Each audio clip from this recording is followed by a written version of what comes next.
اتفاق سے دن بھی جمعۃ المبارک کا ہی تھا۔ سرکار دو عالم صلی اللہ علیہ وسلم اپنے 313 جانبازوں کو لے کر کفر کے مقابلے پر نکلے تھے، اور کیفیت یہ تھی کہ کسی کے پاس تلوار تھی تو ڈال نہیں تھی، اگر کمان تھا تو تیر نہیں تھا۔ میرے پیارے پیغمبر علیہ الصلوۃ والسلام کے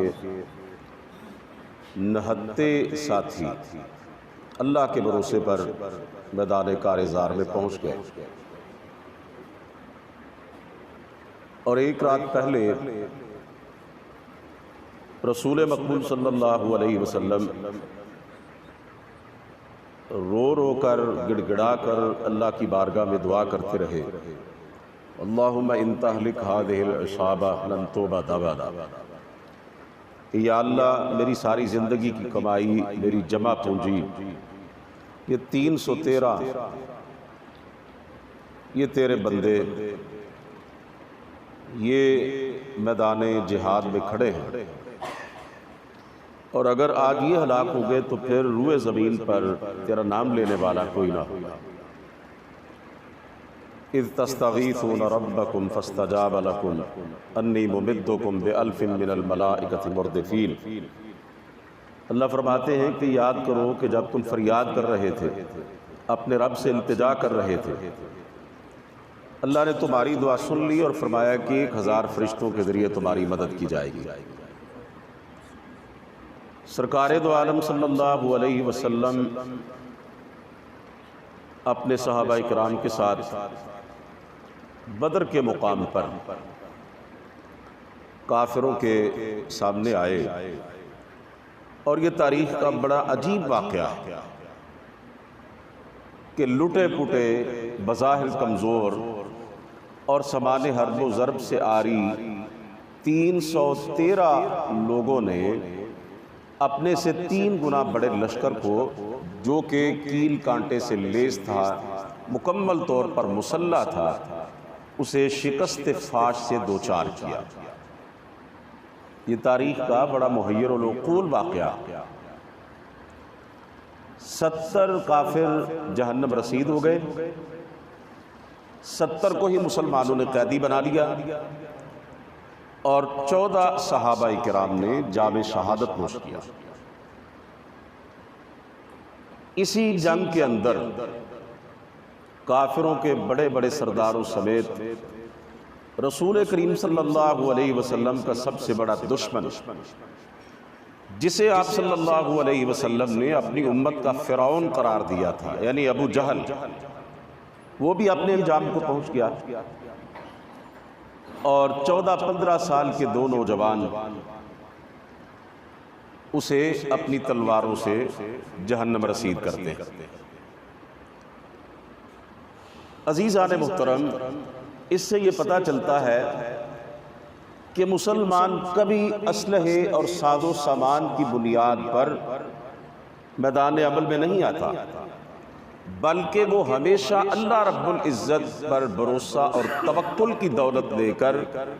اللہ کے دین کے دشمنوں کے سامنے آتا ہے۔ کم من فئۃ قلیلۃ غلبت فئۃ کثیرۃ بإذن اللہ۔ اللہ رب العزت اپنے کلام پاک کے اندر ایسا ہی ایک واقعہ ذکر کرنے کے بعد یہ فرماتے ہیں، پہلی امتوں کا ایک واقعہ تھا کہ کتنے ہی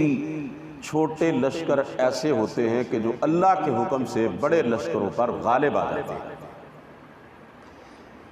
میرے پیارے پیغمبر علیہ الصلوۃ والسلام نے اپنی حیات مبارکہ میں 80 سے زیادہ چھوٹی بڑی جنگوں میں حصہ لیا ہے۔ اللہ کا یہ دین یوں ہی غالب نہیں آ گیا۔ یہ جو آج دھرتی پر اسلام کا پرچم لہرا رہا ہے، یہ صرف دعاؤں سے اور تسبیحات سے ایسا نہیں ہوا۔ اس کے لیے میرے پیارے پیغمبر علیہ الصلوۃ والسلام نے اپنی رگوں کا خون بہایا ہے، اپنے دانت توڑوائے ہیں، اپنے چہرہ مبارک کو زخمی کروایا ہے، بار بار مدینہ منورہ چھوڑ کر جہاد کے میدانوں کا رخ کیا ہے، آپ نے اپنے ساتھیوں کی لاشیں اٹھائی ہیں، آپ نے اپنے صحابہ اکرام کو اللہ کی راہ میں پیش کیا ہے، اور یہ آپ صلی اللہ علیہ وسلم نے جو راستہ دکھایا تھا جہاد کا، اس پہ چل کے آپ کے صحابہ اکرام نے، آپ کے خلفائے راشدین نے اسلام کے جھنڈے کو اونچا کیا، اور آج دنیا کا کوئی قابل ذکر خطہ ایسا نہیں ہے کہ جہاں پہ مسلمان موجود نہ ہو۔ ایسا نہیں تھا کہ کافروں نے حملہ کیا اور آپ صلی اللہ علیہ وسلم نے صحابہ سے فرمایا کہ بھئی صفیں بچھاؤ اور ہاتھ اٹھاؤ اور دعائیں کرنا شروع کر دو، نہیں، پہلے دستیاب وسائل کو اور اپنی جانوں کو اللہ کی راہ میں پیش کیا، جو ظاہری طور پر ہو سکتا تھا وہ اللہ کی راہ میں پیش کیا، اور پھر اللہ سے دعا مانگی کہ یا اللہ ہم سے جو ہو سکتا تھا کیا، اب آگے تیرا کام ہے۔ وہ جو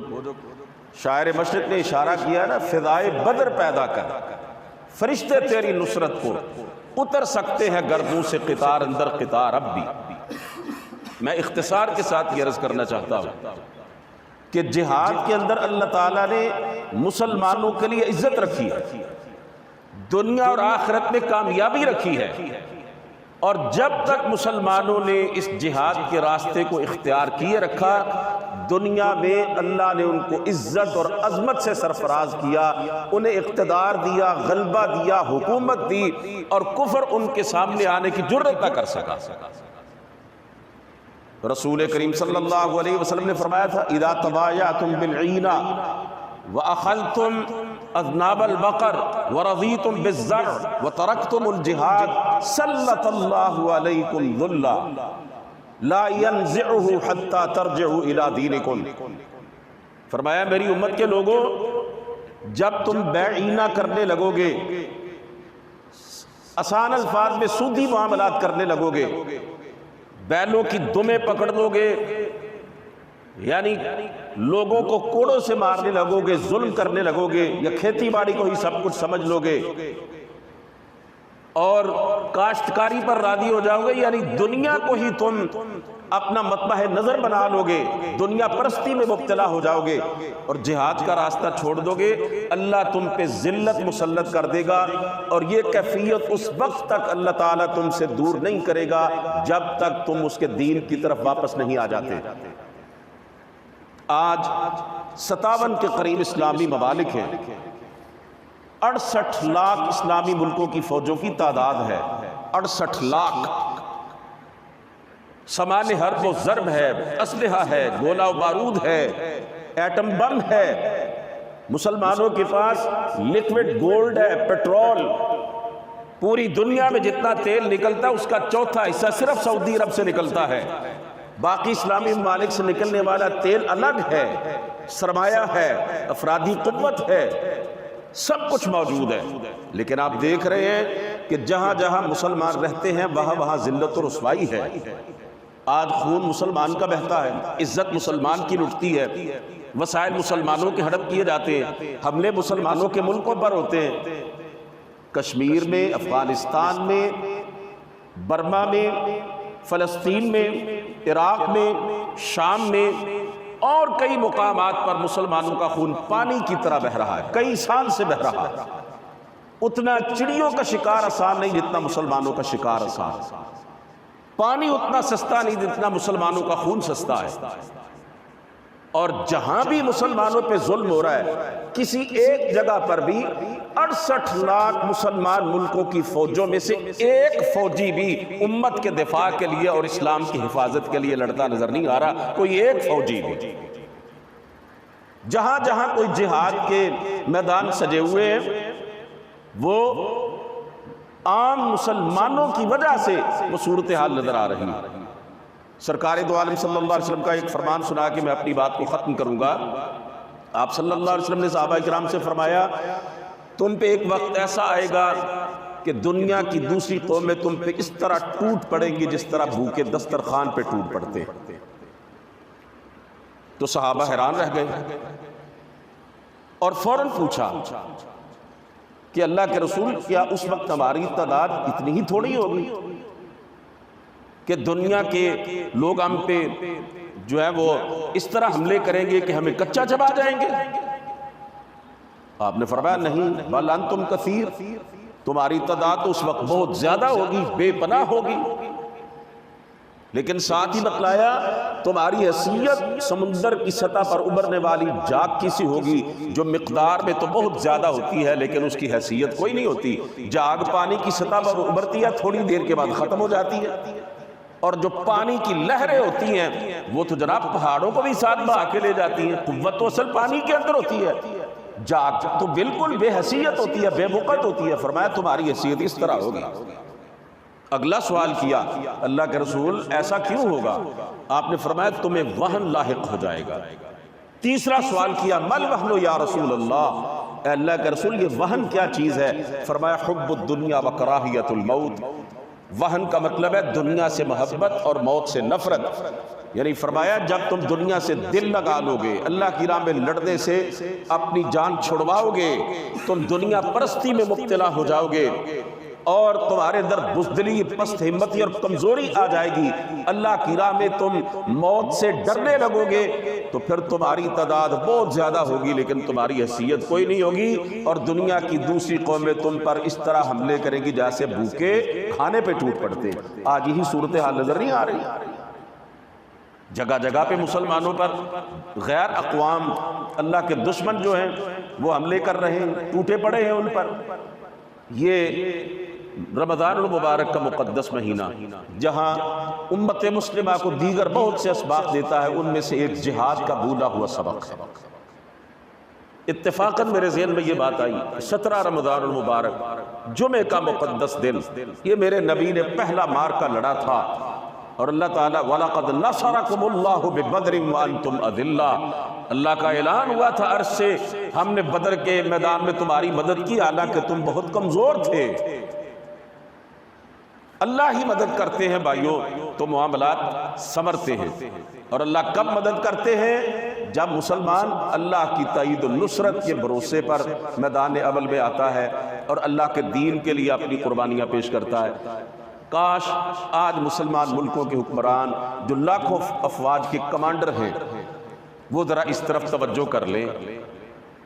جن کے پاس اختیارات ہیں وہ جہاد کا بھولا ہوا یہ سبق یاد کر لیں۔ کعبے کے رب کی قسم اٹھا کے کہتا ہوں آج بھی اگر یہ امت جہاد کی طرف پلٹ آئے تو دنیا کی کسی قوت کے اندر اتنی جرت نہیں ہے کہ وہ مسلمانوں کے مقابل ٹھہر سکے۔ اللہ تعالیٰ سے دعا ہے کہ وہ پوری امت مسلمہ کو یہ بھولا ہوا سبق یاد کرنے کی توفیق دے، اور خاص طور پر حکمرانوں کو اللہ تعالیٰ یہ توفیق عطا فرما دے کہ وہ بزدلی، مصلحت کوشی اور ضمیر فروشی کی چادر اتار پھینکے اور اسلام اور مسلمانوں کے دفاع کے لیے کچھ کر گزرنے کا جذبہ ان کے اندر پیدا ہو جائے۔ وما علینا الا البلاغ۔ بسم اللہ الرحمن الرحیم، والصلاة والسلام علی رسولہ الکریم وعلی آلہ واصحابہ اجمعین۔ الہ العالمین ہمارے بیماروں کو شفا عطا فرما، مولا کریم ہمارے فوت شدگان کی مغفرت فرما۔ ایک بڑے معروف عالم دین حضرت مولانا قاری عبدالحفیظ صاحب فیصل آبادی کل انتقال کر گئے۔ آج ان کی نماز جنازہ ہے فیصل آباد میں 5 بجے عصر کی نماز کے بعد۔ دعا کیجئے کہ اللہ تعالیٰ قاری صاحب کو کروڑ کروڑ جنت الفردوس عطا فرمائے، اللہ تعالیٰ ان کی بشری غلطیوں سے درگزر فرمائے، اللہ ان کے لواحقین کو صبر جمیل عطا فرمائے۔ یا رب العالمین یا ارحم الراحمین، اسی طرح ہمارے جتنے بھی چھوٹے بڑے ماں باپ بہن بھائی دنیا سے جا چکے ہیں، اللہ سب کی قبروں کو منور فرما۔ مولا کریم یہ جو وبا کی صورتحال بنی ہوئی ہے اسے اپنی رحمت سے رفع فرما۔ اللہ کریم پورے عالم اسلام کو اور انسانیت کو اس سے نجات دلا۔ الہ العالمین ہماری جان مال اور عزت کی حفاظت فرما۔ اللہ ہماری تمام جائز حاجات و ضروریات کو پورا فرما۔ الہ العالمین ہمارے دن کے روزے راتوں کا قیام، اللہ ناقص عبادات اپنی رحمت سے شرف قبولیت سے ہمکنار فرما۔ یا اللہ ہم جب تک زندہ رہیں ہمیں اپنے دین پہ قائم رکھنا، الہی جب موت آئے تو ایمان والی موت عطا فرمانا۔ ربنا افرغ علينا صبرا وتوفنا مسلمين وصلى الله تعالى على النبي الأمين وعلى آله وأصحابه أجمعين برحمتك يا أرحم الراحمين.